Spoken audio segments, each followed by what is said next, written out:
Hello everyone, আসসালামু আলাইকুম। কেমন আছেন সবাই?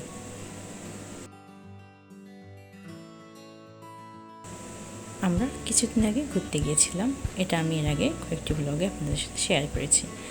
আর সেখান থেকে আমরা গিয়েছিলাম কুষ্টিয়া রবীন্দ্রনাথ কুঠিবাড়ি। জায়গাটি এত সুন্দর কি আর বলবো।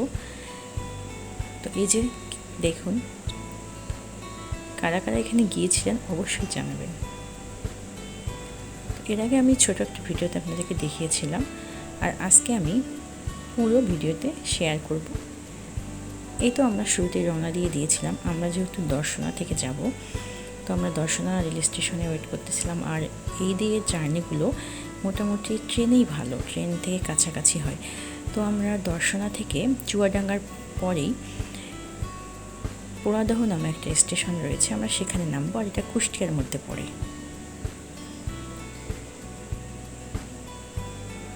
তো আমরা এই তো পোড়াদহ স্টেশনে নেমে পড়েছি। আর এখান থেকে আমরা যাব কুষ্টিয়া রবীন্দ্রনাথ কুঠিবাড়ি। এরপর এখান থেকে নেমে আমরা একটা সিএনজি নিয়ে নিলাম। আর এই তো আমরা রওনা দিয়েছি। যাচ্ছিলাম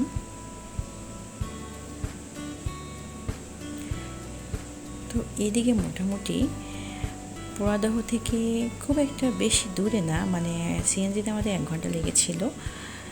তো ভালো লেগেছে পুরো জার্নিটা আর কি। কারণ এই দিকগুলোতে আমি দেখতেছিলাম যে এদিকেতে যে অটো রাইস মিল, এগুলো অনেক বেশি, মানে চাল তৈরি করা হয় আর কি, অনেক বেশি। আর এখানে পথে যেতে এটা কী জায়গা ছিল আমি জানি না, তোকে এখানে ছিল বিআরবি কেবল। মানে এখানে নাকি এই বিল্ডিংটা আমাদের বাংলাদেশের সবথেকে বড়, ওই যে 40 তলা আর কি। তো ঢাকায় তো 40 তলা পর্যন্ত মনে হয় নেই। আর এখানে বিআরবির যত ফ্যান, মানে বিআরবি একটা কোম্পানি, এটা তো আমরা সবাই জানি। তো এখানে নাকি সব কিছু তৈরি করা হয়, অনেক বড় আর কি, অনেক বড় এরিয়া নিয়ে।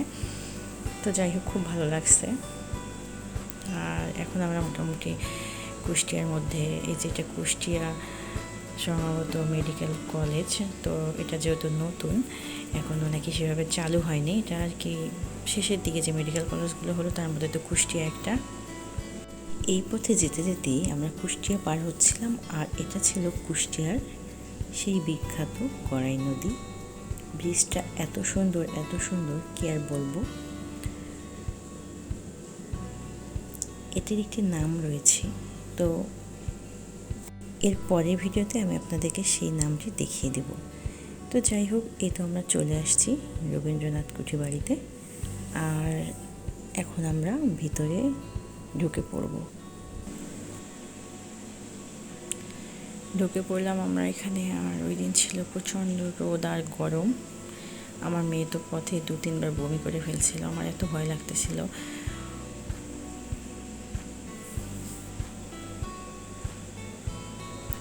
ও বমি করলে আমার খুবই খারাপ লাগে, জার্নি মোটামুটি খারাপ হয়ে যায়। তো তারপর কি আর করা, আসছি যখন ঘুরেই যাই।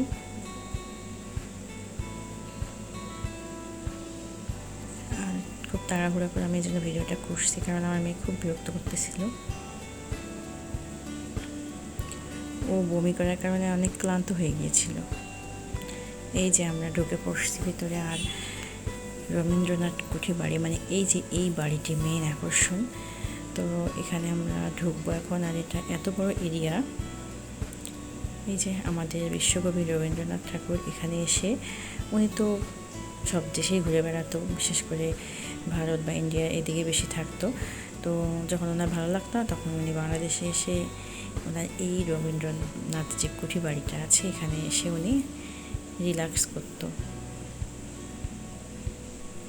তো এই যে এই পুরনো তার বিশ্বকবি রবীন্দ্রনাথ ঠাকুরের পুরনো যে তার ছোটবেলার যত ধরনের স্মৃতিগুলো রয়েছে, সবগুলো এখানে সংরক্ষণ করা আছে।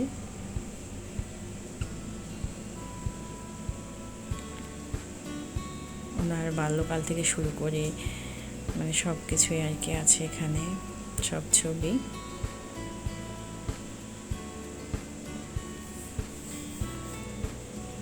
মেয়ে একদমই ক্লান্ত, অবস্থা শেষ বমি করার কারণে।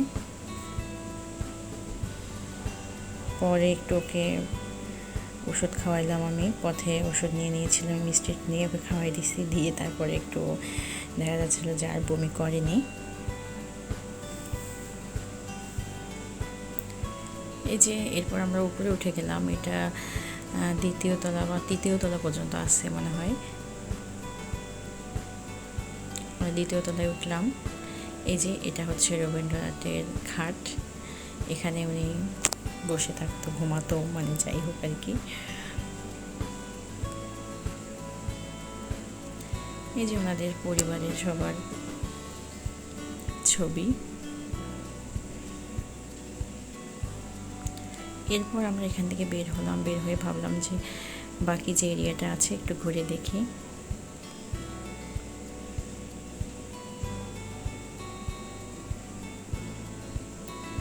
এখন একটু মেয়ে ভালো লাগতেছিল, ও হাঁটতেছিল এখানে।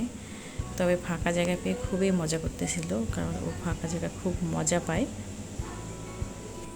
এই জায়গাটি পুরোটা ডুবে আছে, কারণ তার দুদিন আগে এত বেশি বৃষ্টি হয়েছে, আমরা তো বেরোতে পারিনি। আমি আপনাদেরকে এর আগের ভিডিওতে দেখিয়েছি। তো ওই দিকে এত বেশি বৃষ্টি হয়েছিল। যাই হোক, এখানকার মেইন আকর্ষণ হচ্ছে যে এখানে এই লোকগুলি বসে বসে রবীন্দ্রনাথ ঠাকুরের গান গাচ্ছিল, আর কিছু লোক শুনতেছিল। তো আমারও এখানে এসে রবীন্দ্রনাথ ঠাকুরের গানগুলো মনে পড়তেছিল, বিশেষ করে আমারও পরানো